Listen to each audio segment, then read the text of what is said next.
Tenemos con nosotros ahora sí, creo, a Carlos Beltramo. Carlos, buenas noches. Buenas noches, Luis. Buenas noches a la gente que está del otro lado y gracias por la invitación. Carlos, se está diciendo que aquí hay una guerra comercial, pero creo que probablemente hay una guerra de hegemonías, creo, también, ¿no? Absolutamente. El trasfondo es básicamente el planteamiento efectivamente hegemónico en todos los niveles. Creo que reducir lo que está pasando exclusivamente al ámbito comercial es algo que ya venía sucediendo en la mentalidad de la gente y es olvidarnos que el aspecto comercial, económico, es el último eslabón, vamos a decir así, de todo un movimiento que también es político y también es cultural. Entonces, creer que se puede pensar el mundo como una especie de libre mercado absoluto, donde da lo mismo comprarle a China que comprarle a Estados Unidos, sin tomar en cuenta todos los atropellos contra los derechos humanos que comete China y que en Estados Unidos no se dan, y que son, por ejemplo, lugar de democracia, es bastante ingenuo, aunque coincide con planteamientos progresistas de este barrido de fronteras. Entonces, de alguna manera Trump dice, vale, es como la última parte, pero también entonces es el momento de poner un hasta aquí y decir, no da lo mismo hacer crecer excesiva y totalmente a un país como China, porque luego de lo comercial vendrá lo político y lo cultural. Porque, exacto, porque aquí lo que está en juego es si queremos el modelo de derechos civiles, libertades individuales y democracia, o el modelo chino, que es el control social. Exactamente, entonces, de alguna manera, el darle tanta fuerza a un país como China, ignorando estas cosas, dejándolas de lado como con una especie de pragmatismo, y en eso la pseudoderecha o la centroderecha, que muchas veces ha gobernado países como los de nuestro entorno, o incluso acá mismo en España, que en Argentina, donde soy, se hablaba de que gobiernan con el Excel, efectivamente reduciendo todo a conveniencias económicas. Entonces efectivamente comerciar con China es bastante conveniente, pongo muchas comillas, porque esto muchas veces es como cuando alguien te quiere meter en la droga o en el porno. Primero te lo dan gratis y cuando te tienen muy enganchado, y es el problema que tiene ahora el mundo, entonces ya te lo empieza a cobrar y muy caro, ¿ok?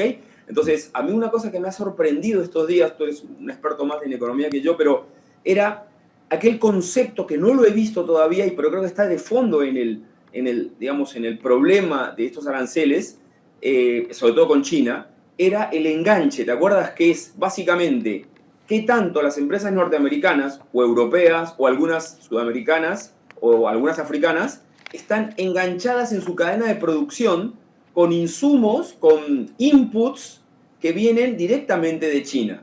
Y que entonces, de alguna manera, liberarse de esa dependencia no es simplemente no comprarle un producto final que yo puedo tener dentro del país una alternativa. El problema es desengancharme de ese microchip, ese pedazo de motor que compré o que incorporé dentro de mi planta de montaje dentro de cualquier parte de Estados Unidos. Sí. Y creo que ahí va a estar el gran problema. Lo más doloroso de todo este proceso puede pasar también por ese desenganche. Hombre, Mientras claro, no se dé, claro. va a seguir mandando, va poniendo condiciones, digamos, ¿no? Claro, claro, el desenganche va a ser especialmente doloroso porque, obviamente, por ejemplo, la industria automovilística dice, no, es que la industria automovilística americana es muy importante, sí, pero muchos componentes vienen de Estados Unidos, que es la acusación, por cierto, que le hacían al propio Tesla, ¿no? No, Claro. yo fabrico en Estados Unidos, sí, sobre componentes hechos en China. Pero claro, ¿qué Totalmente. pasa? ¿Qué pasa? Que a China ha pasado de copiar a hacer I+D, y entonces ya estamos en otra liga. Perdón, que te voy a corregir. No hace I+D, copia más fuerte, copia mejor. Yo creo que sigue siendo el que roba patentes, el que roba ideas, ¿de Claro. acuerdo? Y luego las pone a escala. Y es otra de las cosas, ¿sí? Una de las cosas que plantea Trump entre líneas, hay que reconocer que algunas de sus formas son, desvían la atención de lo central. Pero él en el video que tú planteabas o en algún otro decía, o sea, vamos a poner en pie de igualdad a un país que se le ha dedicado durante los últimos 30 años a saquear las mejores ideas de Occidente. O sea, es que estamos locos. O sea, es decir, no hemos razonado lo que eso significa. O sea, una vez comentaban, cuando iban los de Siemens a hacer trenes a Alemania, a China, claro, era súper interesante. Miles de kilómetros, no sé qué. Ellos le decían, señor, le tengo que poner a un agente del gobierno comunista, o sea que somos comunistas, que lo esté vigilando usted todo el día. Pero no se preocupe, es un simple agente. No, era un ingeniero. ¿Qué ha pasado hace un par de años? Una empresa china gana una licitación de trenes en Alemania. O sea, si esto no nos despierta de que está pasando algo tremendamente fuerte, además una cosa que es muy importante, esto lo dice Steve Mosher en un libro que se llama Bully of Asia, o sea, el matón de Asia. China tiene una ambición equiparable a la Alemania nazi de Hitler, de hegemonía, porque sienten que son una raza superior del resto del mundo.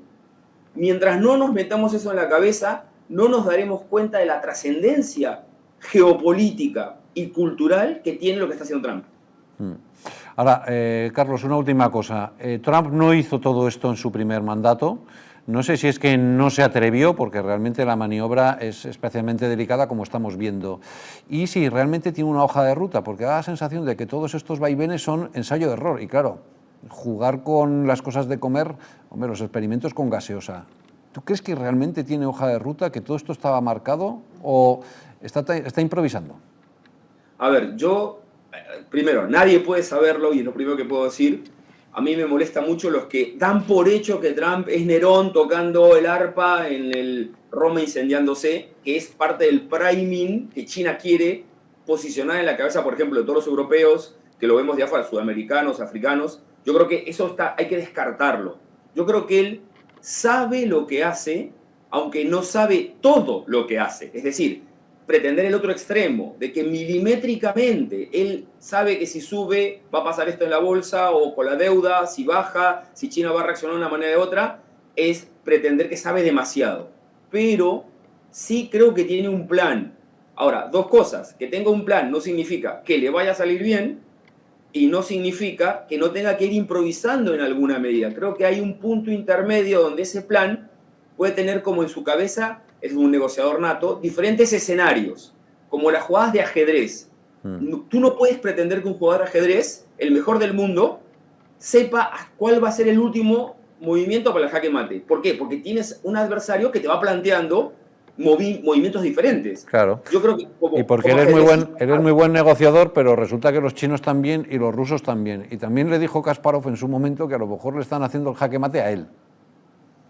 Por ejemplo, digamos, entonces él digamos, está en este punto intermedio que es lo más sensato. Yo creo que sí sabe lo que está haciendo, sí lo está buscando, pero evidentemente, como todo buen negociador, tiene capacidad de improvisación, tiene capacidad de tomar iniciativas al hilo de lo que hace su contrincante y hasta dónde quiere llegar, y a partir de ahí seguirá tomando medidas. Ahora, que el enemigo es China, esto está clarísimo, pero ojo, para que el público se despierte. Esta guerra comercial no empezó hace 3 semanas, empezó a mediados de los 90, ¿ok?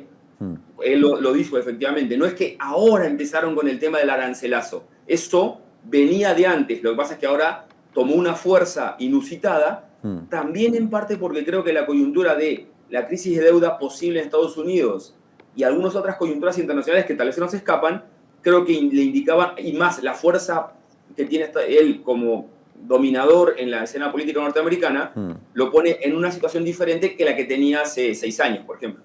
Ya.